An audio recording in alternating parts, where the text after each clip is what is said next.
No man will ever marry that one. What man wants a wife stronger than him? She will be alone forever. It is a curse. Nobody in Kayama fully understood where Aisha's strength came from.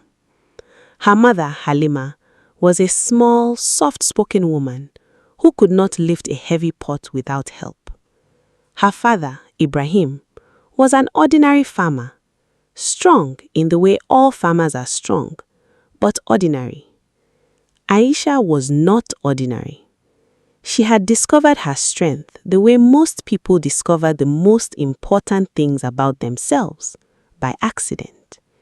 She was 12 years old when she leaned against a fence post in her father's compound and accidentally pulled it clean out of the ground. The post, buried 2 feet deep, cemented in. She had not noticed until her father pointed at it. She looked at the post in her hand, then at the hole in the ground, then at her father. She said, "Sorry." Her father sat down on a stone and did not speak for 20 minutes.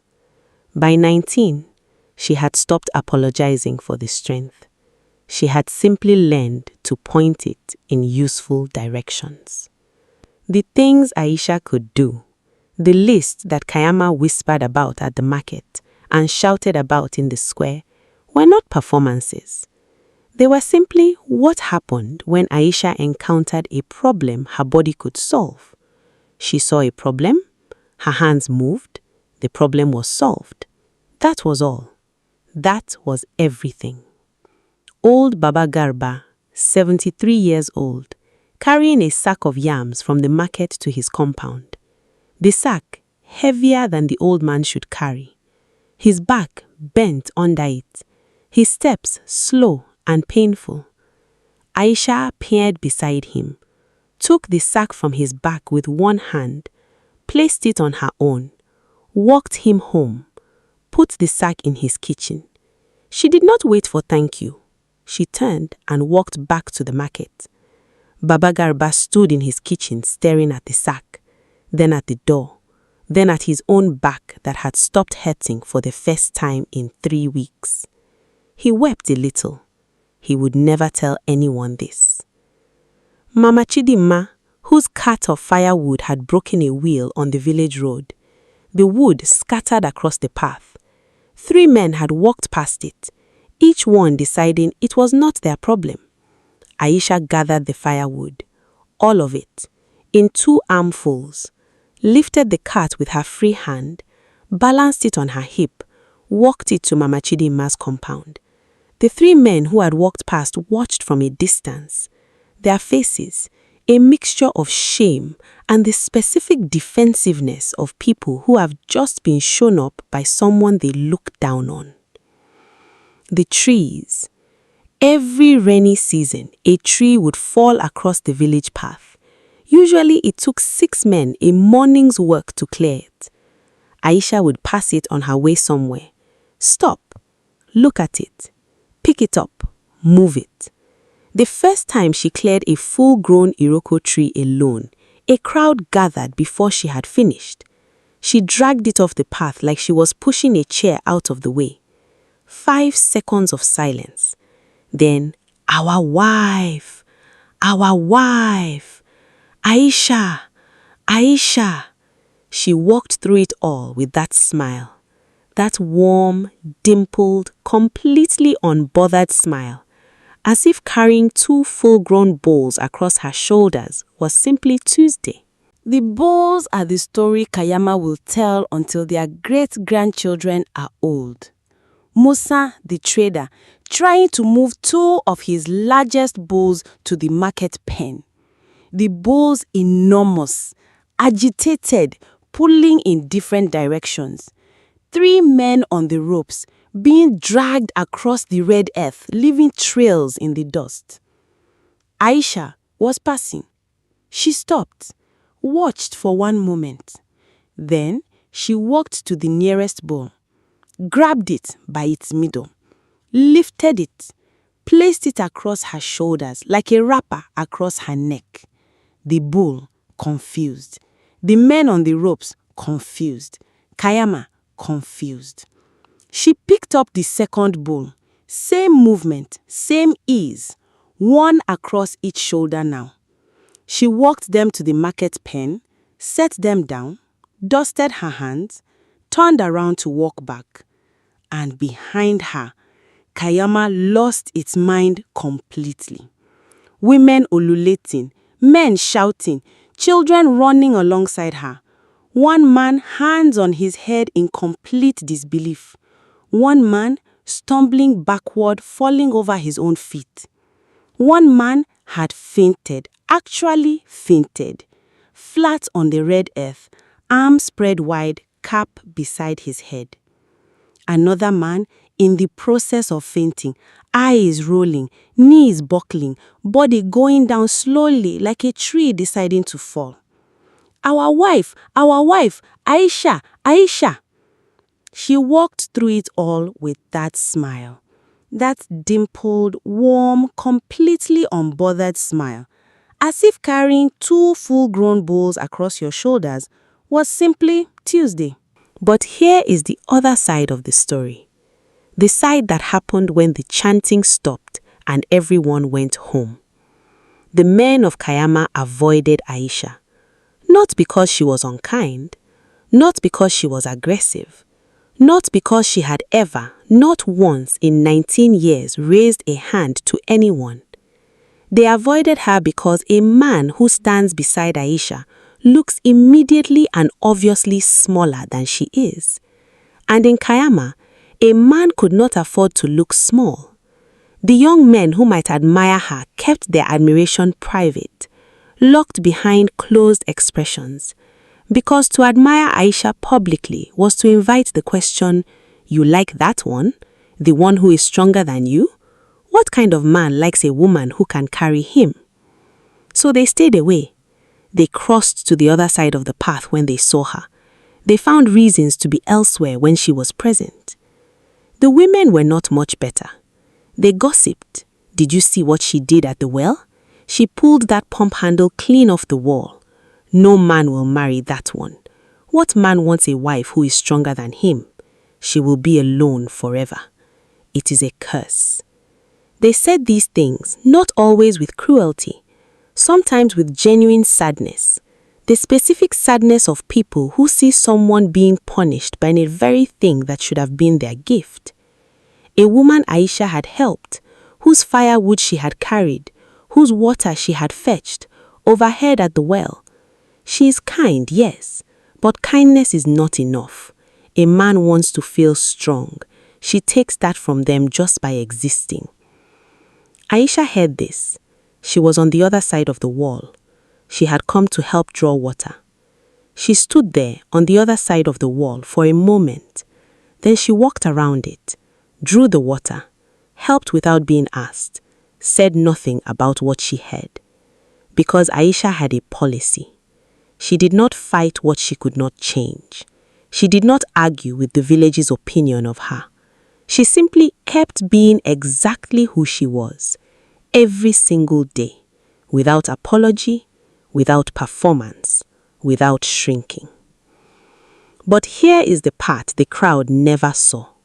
When the chanting faded and everyone went home, Aisha went to her wall, the low wall at the edge of the village, where she sat every evening when the work was done. And she sat there alone, watching the market day couples, the laughing groups, the families belonging to each other in ordinary, unremarkable ways, watching the door that everyone else walked through close when she approached. She never cried about it, at least not where anyone could see. She simply sat and watched and carried the loneliness the same way she carried everything, without showing the weight. He came to Kayama on a market day in October. His name was Dele Adeyemi, from Lagos originally, an engineer building the new water system for the villages in the area. He was not particularly tall, not particularly built, an ordinary-looking man of 30, reading glasses, a shirt in his pocket, the quality of someone who pays attention to things other people walk past.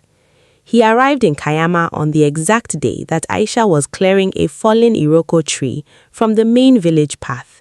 He drove in on the construction truck, stopped because the path was blocked, got out to see, and saw Aisha, dragging a full-grown Iroko tree off the path with her bare hands, alone. Her short skirt, her simple top, her bare feet in the red earth, her long, thin arms doing work that would take his entire crew an hour with equipment. He stood beside his truck and watched, not with the open-mouthed shock of the Kayama men, not with the stumbling backward and the fainting, with something different. Attention. Genuine, focused, respectful attention. When she had moved the tree, when she dusted her hands and turned to walk away, she found him standing there. She prepared herself for the usual response, the stepping backward, the looking away, the performance of not seeing that Kayama men had perfected. Instead, he smiled. Not the uncomfortable smile of someone managing their reaction, a genuine smile, warm, direct. That, he said, pointing at the Iroko tree now cleared from the path, is the most impressive thing I have seen in 30 years. Aisha looked at him, then at the tree, then back at him. It was in the way, she said. He laughed, not at her, with her. The distinction, everything. My name is Dele. I am going to need a lot of help with this water project. Are you available? Aisha stared at him. In her entire life, not one person had responded to her strength by asking how it could be useful. Not with fear, not with avoidance, not with uncomfortable laughter, with a job offer. I am available, she said, and something shifted in Kayama that nobody could name yet. They worked together for 3 months on the water project, and in those 3 months, Dele Adeyemi did something nobody in Kayama had ever done before. He saw Aisha, not her strength, not the Iroko trees, not the bulls, her. He noticed how she talked to Baba Gaba, the specific gentleness she used with old people, never condescending, never impatient, just present and warm and fully attentive. He noticed how she laughed. She laughed with her whole body, head thrown back. That sound, full and unguarded, the laugh of someone who has not yet learned to make herself smaller, even in joy. He noticed how she cried. Once, only once he saw it. An old dog in the village had died. Nobody's dog specifically, the village dog, the one that slept at the gate. Aisha found it in the morning, carried it to a good spot under the big tree, dug the hole, placed the dog in it, then sat beside the grave for 20 minutes and cried quietly. For a village dog that nobody owned. Dele saw this from a distance. He did not interrupt. Later that day, he said, "You have a big heart, Aisha." She looked at him, carefully, the way she looked at things she was not sure she could trust. "People usually say I have big arms," she said. He laughed, that honest laugh. "Those too," he said, "but I meant the heart." It was the first time in Aisha's life that someone had named something about her that was not her strength. She filed it carefully, in the place where she kept the things she was not ready to look at directly yet. The place where she kept the hope she had been trying very hard not to have. It was a Tuesday evening. The water project was almost complete. In 3 days, Dele would leave Prayama. He found Aisha at her usual spot, the low wall at the edge of the village where she sat every evening when the work was done. And she sat there alone, watching the sun going down behind the farms, the sky orange and pink and purple, the cooking fire starting across the village, the smell of evening food moving through the warm air. Quiet for a while. Then he said, "Aisha." "Dele." "Yes, I am leaving on Friday." "I know. I want to ask you something before I go." She looked at him, that careful, assessing look. "Ask," she said. "Are you happy here?" She had not expected this question. In her experience, the questions people asked Aisha were about what she could do. How heavy, how far, how strong. Nobody asked about happy. She looked back at the sunset finally. I am home here, she said. That is different from happy. He nodded, like this answer made complete sense. I think I said, carefully, that you deserve both. She said nothing. I think someone who moves Iroko trees for strangers and cries for village dogs and knows every child's name and carries the world on her shoulders without ever asking for help deserves someone who sees all of that, not just the carrying. Aisha was very still. I see all of that, he said. I have been seeing it for 3 months. A long silence, the cooking fire smoke rising across the village. Dele? Yes, I am stronger than you. I know. I will always be stronger than you. I know that too. And that does not bother you? It was not quite a question. He thought about it properly.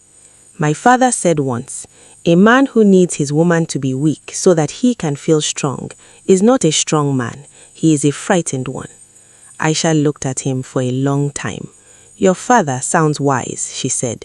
He was, Dele said. I have been trying to be like him ever since. Another silence, softer this time. I would like to come back, he said, after the next project to see you, if you will allow it. Aisha looked at the sunset, the orange fading to purple. She thought about the evenings on this wall, alone. She thought about her mother's words. The right person will see what I see. She looked at the hope she had been keeping in the place she was not ready to look at now. She looked at it now. I will allow it, she said. And the smile arrived. That wide, warm, dimpled, completely unbothered smile. Dele smiled back. Below them, Kayama village went about its evening, unaware that the thing it had decided was impossible, a man who was not afraid of Aisha, was sitting on the wall at the edge of the village, watching the same sunset, going nowhere. When Dele came back, 2 months later, with a proper visit, a meeting of families, and intentions that required no translation, Kayama had thoughts. Of course, Kayama had thoughts. The market women. Him? That small engineer man? Does he know what he is getting into? One woman to another. She will break him like a twig. She will carry him to walk on her back every morning. Laughter. The comfortable laughter of people who think they are joking but are also serious. The young men who had spent years avoiding Aisha. He is from Lagos. He doesn't know our women. He will know soon enough. More laughter. Baba Gaba, whose yams Aisha had carried, heard all of it. He waited for a quiet moment. Then he said, the man who carries water to a woman who can carry him, that is not a weak man. That is a man who knows what matters. Silence. Then, also, Aisha carried my yams last month. Every one of you walked past me on that road. So perhaps you should not be so quick to have opinions about what a strong woman is worth. More silence. The specific silence of people who have been correctly told about themselves. Aisha's mother, Halima, heard what Baba Gaba said. She went home. She sat in her room and she wept. Not with sadness, with the specific relief of a mother who had spent years worrying about a daughter the world was not ready for. And finally, watched the world catch up. What do you take from a story like this? 3 things. The first, strength is not the problem. Fear of strength is the problem. Aisha was never too much. Kayama was not ready enough. There is a difference, and that difference matters. The things that make you inconvenient to small people are usually the exact things that make you extraordinary to the right people. Your strength, whatever form it takes, is not the obstacle. It is the filter. It is showing you who is big enough to stand beside you. The second, kindness without recognition is still kindness. Aisha helped without being asked. She carried without being thanked. She showed up without being invited. And when the people she helped gossiped about her at the well, she still went to help at the well. Not because she was foolish, not because she did not hear, but because her kindness did not belong to their approval. It belonged to her. This is the rarest kind of goodness, the kind that does not require an audience to continue. The third, the right person will not ask you to be less. Dele did not ask Aisha to hide. He did not need her weakness to feel his own value. He looked at everything she was and moved toward it, not despite it, toward it. This is what love looks like when it is honest.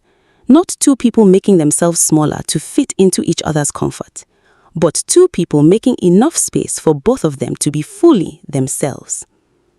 A long pause. If you are Aisha today, if you have been told you are too much, too strong, too big for the space that was offered to you, know this. The space was not big enough. You are not too much. Keep moving Iroko trees. Keep carrying bowls. Keep crying for village dogs. Keep knowing children's names. Keep being exactly who you are. Your Dele is coming. And when he arrives, he will not need you to shrink. He will simply pull up a chair on the wall at the edge of the village and watch the same sunset and say, I see you, all of you, and I am going nowhere. Drop a WPE in the comments for every woman who was told she was too strong to be loved. Share this story. It belongs to someone you know. Subscribe, and I will see you in the next one. Stay strong.